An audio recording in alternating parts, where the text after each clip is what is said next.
Welcome to Common Ground from the Southern Sustainable Agriculture Research and Education Program hosted at the University of Georgia. Sustainable agriculture stories from the Southern USA, which introduces you to farmers, ranchers, and those who support them, as well as innovative practices from around the Southern United States, Puerto Rico, and the Virgin Islands. I am Nicole Isabella Nunoo.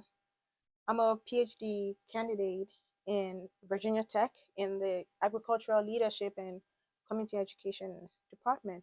I am also a graduate fellow of the Center for Food Systems and Community Transformation, as well as a team member of the center. And I am Kim Niewolny. I'm an associate professor at Virginia Tech in the Department of Agricultural Leadership and Community Education. I also serve as the director for the Center for Food Systems and Community Transformation in the College of Agriculture and Life Sciences. I'm Michael Carter Jr. with Carter Farms and Africulture here in Orange County, Virginia. Well, Nicole has a unique perspective because she has a unique history and background. From my understanding, I know she's from Ghana. How did you meet her? I met her actually at a conference at the PAWC conference, Professional Agricultural Workers Conference in Tuskegee. She was doing her master's degree at Tuskegee, and I had just gotten back from Ghana maybe 2 months beforehand. And I met her, and we immediately started talking because of our Ghana relationship and background. And she was in ag, and I would give her pointers about certain things to study because she's looking for black farmers and working for black farmers and trying to understand black farmer issues. And it's tough to understand black farmer issues if you're not a black farmer. It just doesn't make sense to a lot of people. And even though she is black, she's not a black American, so her perspective was different because in Ghana you don't have issues with black farmers because they're all black. So the issue they had may be market access and pricing, but it's not discrimination. It's not land access like that. So we'll be able to assist her in providing, one, reaching black farmers in Virginia, and two, assisting in giving greater perspective. Because I think the research she's doing in terms of, she's not doing, I think, as much as she has, but just in terms of what she's doing, quality of life, especially for them, and hearing them, and doing a thesis or dissertation on them. From talking to farmers, they've been pleased to talk to her. It's something when someone takes an interest into your work that's looking to get a PhD. Your work is at a doctorate level, and that helps to improve, to me, value again. When people are valuing your story, it makes you be more willing to tell your story. And a lot of our farmers were used to many years never being able to tell the story. When they get home, they're like, yeah, it was another hard day, or we ain't make no money, whatever. Now I have farmers actively, hey, can you have Nicole come out and ask us about this? When she come out again? And it's kind of pushing the snowball down the hill. This is gaining traction more and more. I don't know the full extent of our research, but I know I've been able to link her up with some Virginia farmers around the state who definitely had great conversations from my understanding. I'm not too privy. She interviewed me and I think a few other folks. And her advisor. You knew her advisor. I knew our advisor, yeah, Kim Niewolny, Dr. Kim Niewolny. So Dr. Kim Niewolny is a professor at Virginia Tech who does the Beginning Farmer Rancher Coalition. And through my work at VSU, we met. And one of the things, again, even with the Beginning Farmer Rancher Coalition, they don't really have an emphasis on the social disadvantaged farmers as much. So having somebody focus on that really gave her a niche.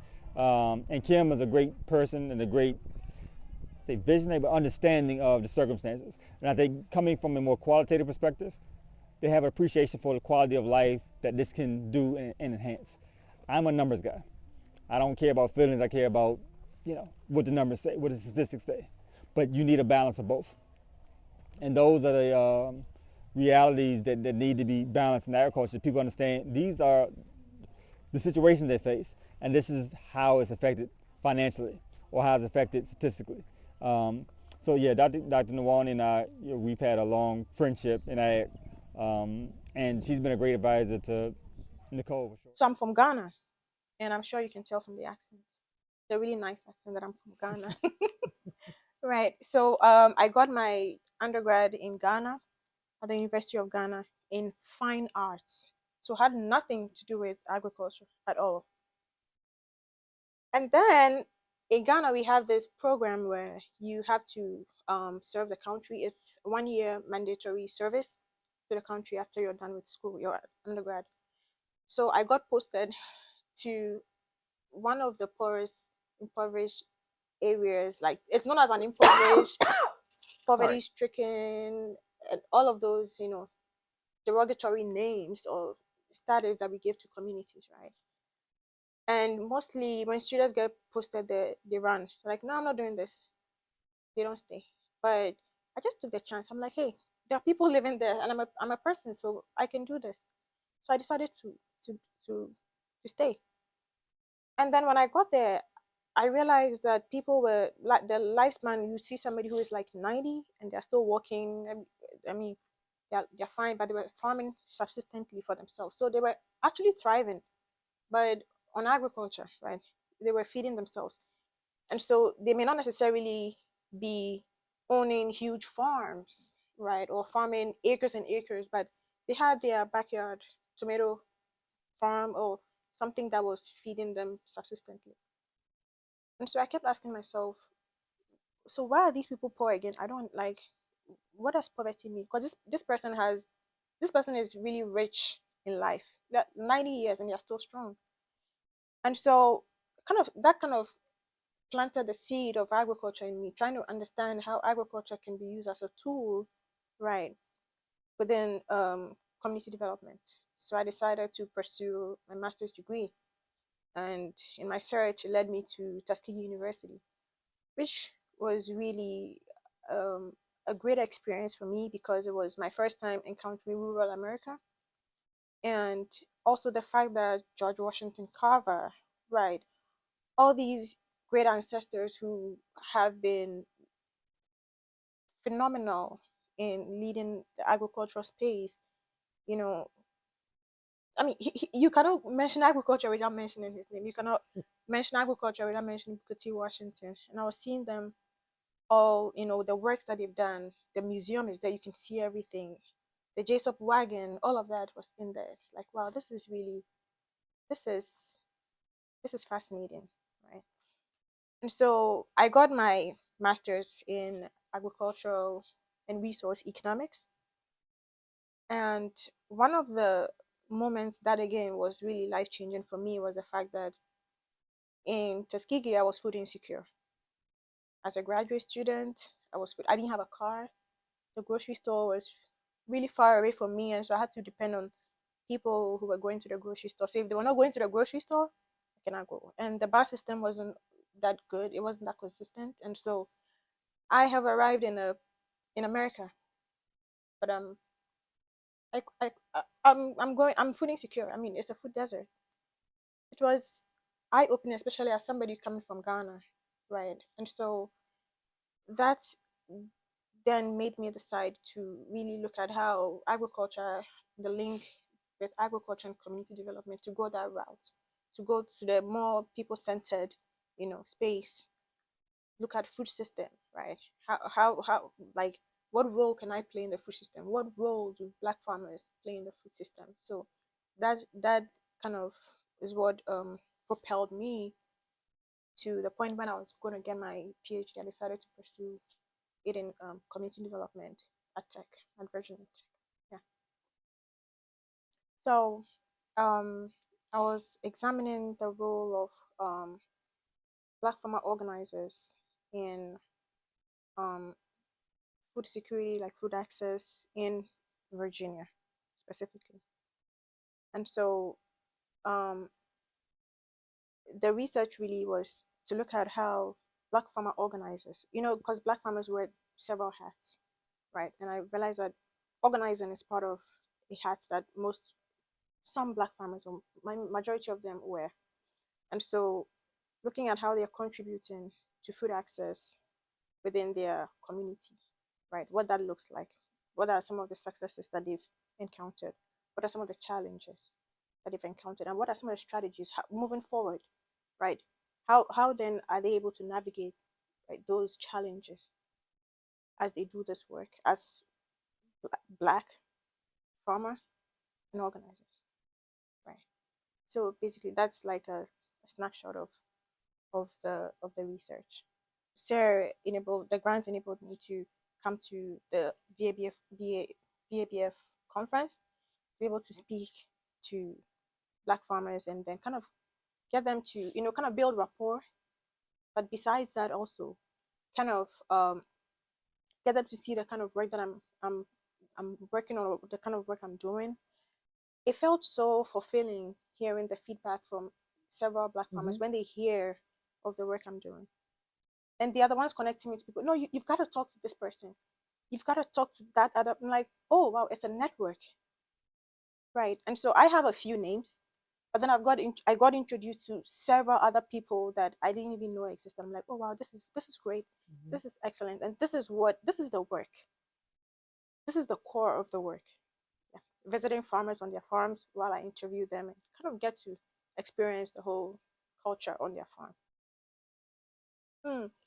So I would say that from the list I got from my key informant, because I have key informants who are working with me on this, so it's mostly male dominated, but I made sure I got some other females as well in there.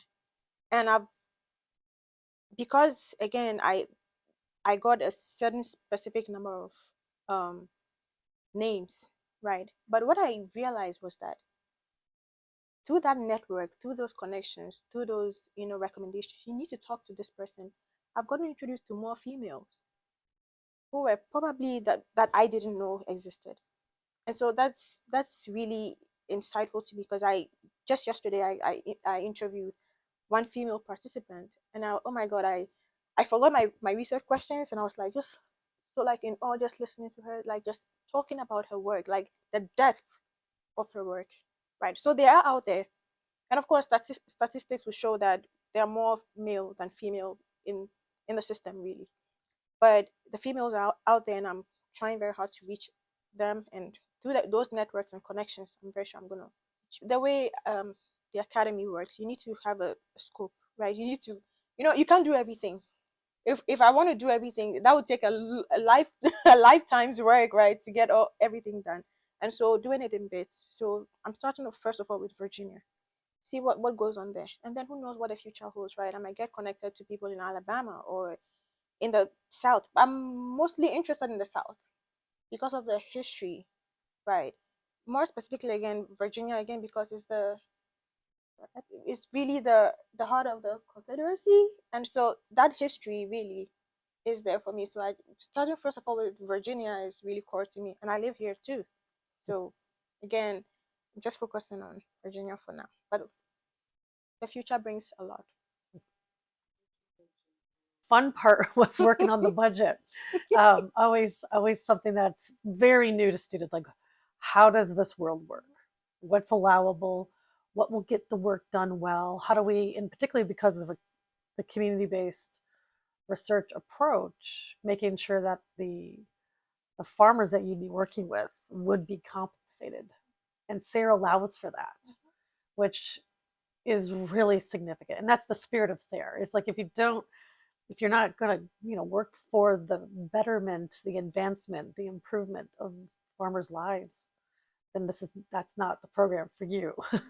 And so it's just kind of making sure those logics kind of came together through the budget and with of course the project, and making sure it's doable for you, because sometimes we don't always know it's feasible, and timing, and like, oh well, we need to tweak this, or we need to maybe think about travel and what does that all include. But the ideas were there, so that made it, I think, really seamless in that way. So I first learned about SARE when I was farming with a farm family, Mountaindale Farm, up in upstate New York. So that was, and they're a NOFA, Northeast Organic Farming Association farm, and actually getting the experience to support the farmers to submit a producer grant. And they've actually I think they've received several in the last they've been farming for 30 years. So. But that was my first introduction to SARE, and that was a really rich experience because here's an opportunity to write a project about farmers and their creativity to support their communities. And I'm like, this is a brilliant idea. And fast forward, when I became faculty at Virginia Tech, I was then able to kind of really look at the larger profile of SARE, and that included like different types of the projects, different types of programs, the community development program, the larger research and education pieces. Now the systems grants, they're just, it's evolved and it's been fabulous, and have received funding through SARE directly as a PI, and these are all community development grants. I'm trained as both a sociologist and an adult educator, and I just see the quality of life piece really exciting for me, and the work that our teams are working on, and so just want to uplift that, and of course farmer centric. So SARE, I've always, it's just a natural fit. And I've been excited to see over the years how SARE has evolved to that systems thinking and the ecological, the sociological, as well as, if you will, the cultural, and how the economic pieces all fit together. So that should, to me, a good SARE project should have that balance. And I mean, I love a good ecological project, don't get me wrong, but it's not just about the ecology or the agroecology of farming. But actually, the agroecology does include the sociology. So I just want to uplift that piece. The quality of life component to the SARE program is important to me because it's speaking to both the agency, like we use some sociological terms, agency, as well as the structural realities of sustainable agriculture. And how do we understand the role of change, social change? And that's something that requires us to think about the conditions of agriculture. And so if we're going to improve quality of life, not just for farmers, but for communities, and that also requires us to think about uh, the regionality, and it makes us think about some of the larger, wicked problems, which are many, in agriculture, and particularly to make it more sustainable, resilient, equitable, fair, and just. We need to think about, for me, I think about power and privilege in the sustainable agricultural space movement and research. And so the quality of life piece, to me, this is an umbrella for us to think about social change, for creating the conditions so that we may all thrive. And that feels pretty important. I just want to encourage graduate students and their major advisors and committees to really consider the SARE graduate student research program, mainly because it is one of the very few opportunities that is created by our federal government to support very explicitly the sustainable agricultural movement through research and through direct community engagement with sustainable agricultural stakeholders, particularly farmers. It's just such a unique niche. And the program, we often don't need loads and loads of money to do really good work. What we need is advocacy from our federal leaders to see the value in this work. And for me, on that personal and as a professional note, seeing the SARE graduate student research program be an opportunity for students to get their work out in the world in a very attainable way. It's designed to be a launching pad to support your goals as a longer trajectory that you're going to be building. I always keep telling you, Nicole, this is not the beginning, because you've been working but this is a spot on your larger, or dot on your arc as a community engaged scholar in this space of food systems based community development. And so I just feels like this is such an opportunity not to, don't think it's not for you. If your questions and your ideas are within the fit of the program, it's such a great opportunity. And I'm just really grateful because again, you don't need $100,000, $200,000 sometimes to do, and you just sometimes need you need $15,900 to do really great work, and Sarah sees the value of that kind of. It's an uplift, and I think it's also kind of paying it forward in many ways, because then we have our students who then graduate with their dissertations and theses, and they're now contributing back to the field, into the movement, and that's a win-win. What do you think? Yeah, I mean, it's yeah, I've got, from a personal perspective, I would say that every graduate student should give themselves the opportunity to experience what it feels like to write a grant. And one of the grants that can springboard you into that space is the SARE grant. It is relatively easy to work on the grant. And if you feel that you are having issues, you're having problems, always reach out to the SARE folks. They are there. They will respond to you. They will answer any questions you have. Reach out to other graduate students as well. We're in this together, right? Don't be in a silo and be thinking, oh, I don't think this is really cut for me.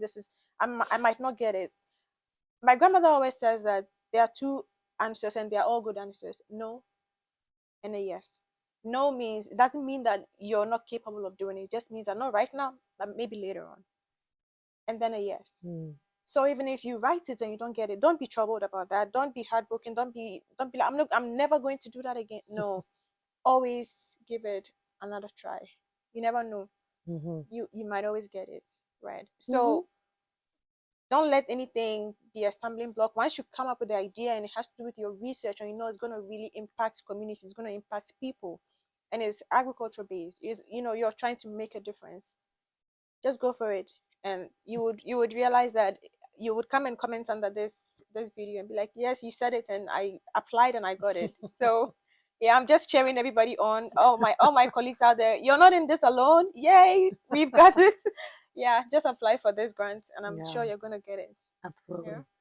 And I wanted to just make sure I don't forget to add that our Southern SARE has state coordinators, and they play a significant role in advocating for the projects, and particularly in our particular case, our good colleague Eric Benfeld, one of the SARE coordinators for Virginia, he was also instrumental in like talking to you about the process. And so there's a resource for students and mentors to sit down and get to know your state coordinator, or in some states you have more than one coordinator.